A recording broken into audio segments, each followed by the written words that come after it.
Ito na po. Paano gawin? Medyo mahirap, pero enjoy.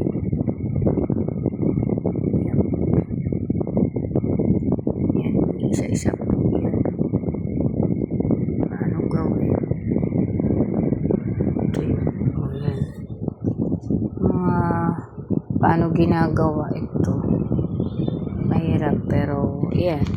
Kailangan artistic ka. Paano mo gagawin siya? Tsaka in color.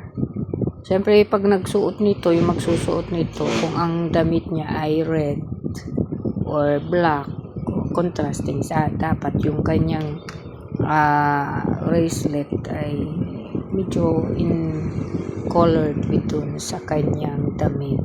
Diba? Yun yung tinatawag nating matching ng ating mga suot sa ating. Pati hikaw. Kaya lang di pa kami gumagawa ng hikaw.